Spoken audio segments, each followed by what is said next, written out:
parang tineterrorize na tayo. Tineterrorize ang bansa na yung buong mundo na naman nakatingin na naman sa atin. There was a very wide global news coverage. Correct. Diba?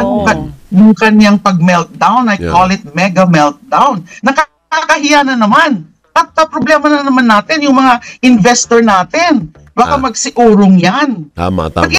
Enzo Recto, kalaban ang katiwalian at kasinungalingan, kakampi sa katotohanan at kabutihan. Kahiyahiya daw ang ginawang pagwawala at pagbabanta nitong si Sara laban sa mga Marcoses, sabi ni De Lima. Dagdag pa niya na posible daw na magsiurongan ang mga gustong mag-invest dito sa Pilipinas, pag nagkaganon. Anyway, naging kalat na rin ito sa ilang news outlet sa iba't ibang bansa. At hindi na rin malayo na bantog na itong ginawa ni Sara sa international community. Dahil first time na nangyari sa bansang Pilipinas na ang isang vice president ay pinagbantaan ang kanyang presidente na papatayin ito. Anyway, panoorin po natin itong mga sinabi ni dating Senadora Leila De Lima. Ma'am, ano yung insights nyo dito sa nangyayari ngayon kay Vice President Sara Duterte? Sa palagay po ninyo, talagang may kapangyarihan po ang DOJ at yung administrasyon na ipin siya or kasuhan siya at ilitisin siya? Opo, unang-una, kailangan kasi ipakita talaga sa kanya na hindi siya nakakataas sa batas. Ipakita sa kanya na may mga proseso ang batas, ang konstitusyon. So, pinapakita natin dito kasi yung asal nga niya na parang she's above all of this, that she's above accountability, ipakita talaga ang puwersa ng Estado.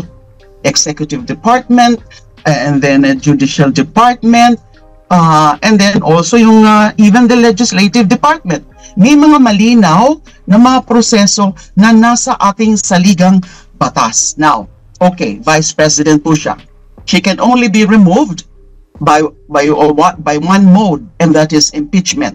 Kasi nga, she's one of the impeachable officials. So habang nakaupo siya as Vice President, hindi po siya pwedeng maalis, maliban na lang kung impeach siya at ma-convict siya sa trial sa Senado kung sakasakali. Now, itong yung mga pagsasampa ng iba't ibang kaso na medyo nagagalak nga ho tayo na nag-uumpisa na ang Estado sa NBI, sa DOJ through the NBI, and then yung PNP through the pagfa-file nga nung direct assault and disobedience to authorities and grave coercion ay kailangan lang. And then yung pag-consider ng DOJ ng other higher or graver offenses like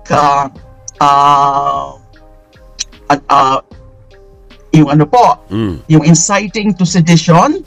And then yung tingnan din nila, nabasa ko po na tinitingnan nila yung posible rin na liability under the anti-terror law. So para ipakita ng Estado is not for anything else. Dahil nga ang asta ng ating kasalukuyang Vice President is mas taas siya sa batas. Now, ang question na lang po, pwedeng kasuhan.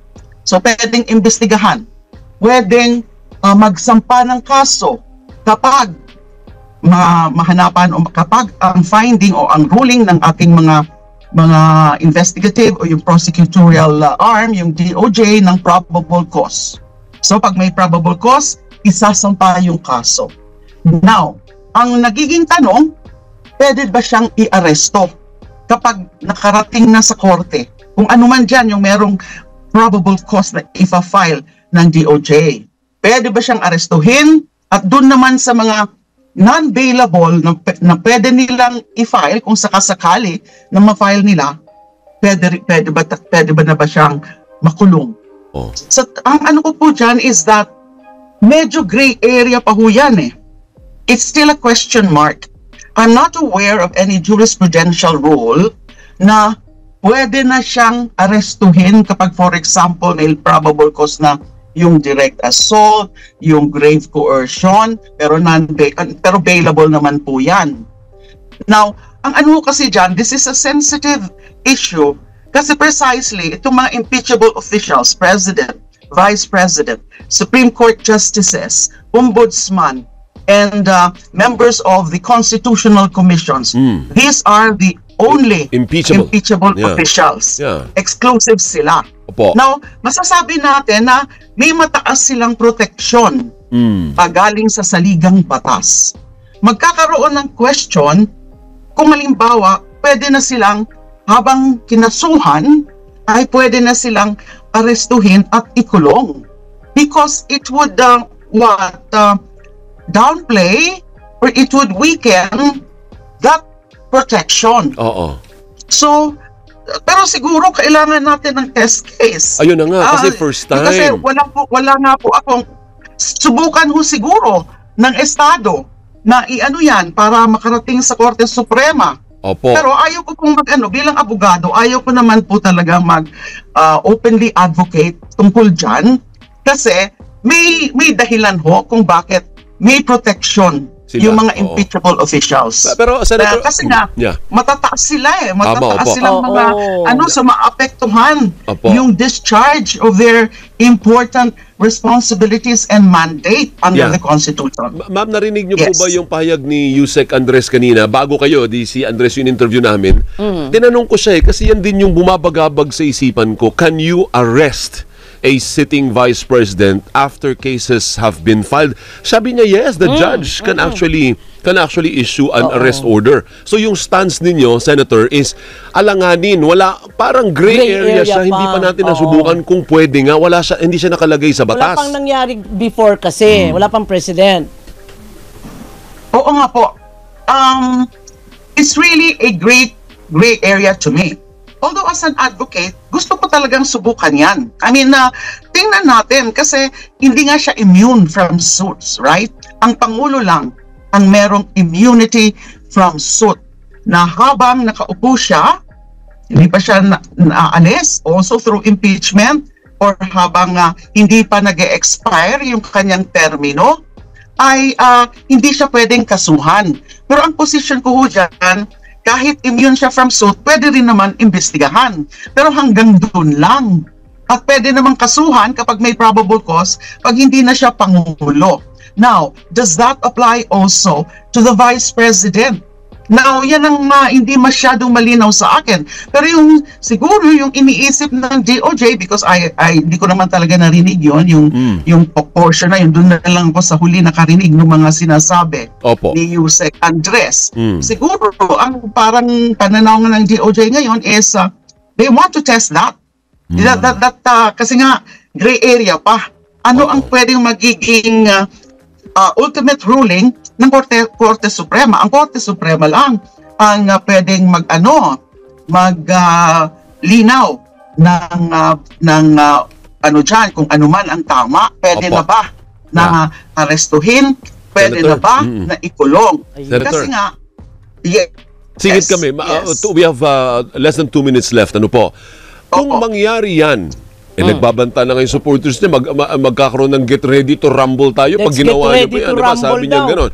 Hindi ho kaya mauwi tayo sa political crisis.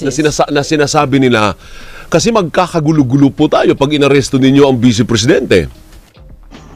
Hindi, ang nga dyan is precisely, kaya umaaksyon ngayon ng Estado through its relevant agencies para nga ipakita na wala sino man ang mas mataas kaysa sa batas. Now, depende na yan sa pag-handle din. Na yung gulo kasi, precisely yan ang ngayon pa lang nanggugulo na sila Yung kawalan ng respeto sa institusyon, yung mga hindi malinaw na hindi nag-e-explika tungkol dun sa mga paggamit nga ng confidential funds. Yes, during the last hearing, nag-appear na siya. Pero hindi naman niya na-explika ng maayos kasi he had a fighting stance. Yung defiant pa rin yung kanyang demeanor.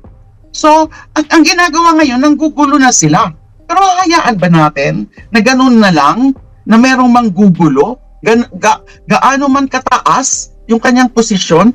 Kaya tama lang yung ng DOJ na pwede nilang kasuhan ng inciting to sedition. At tinitingnan din nga nila yung sa anti-terrorism law. Kung pwede rin. Kasi virtually, ang ginagawa is ginugulo ang mga proseso, ang mga institusyon, ginugulo ang bansa, and parang tineterrorize na tayo. Tineterrorize ang bansa na yung buong mundo na naman nakatingin na naman sa atin. There was a very wide global news coverage. Correct. Diba?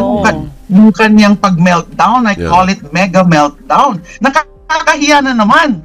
At problema na naman natin, yung mga investor natin. Baka magsiurong yan. Tama. But it's a matter of really handling everything na ibabalanse. Pero ang malinaw, hindi pwede isakripisyo ang batas, ang rule of law, Sige po. ang Thank you. paggalang. Yun po yun. Thank you. Bunyog, halikan na kasama ka. Bunyog, kapag buklod ay may pag-asa. Luzon, Visayas, Mindanao, isa ang pananaw. Sa bagong Pilipinas ang bunyog isisigaw.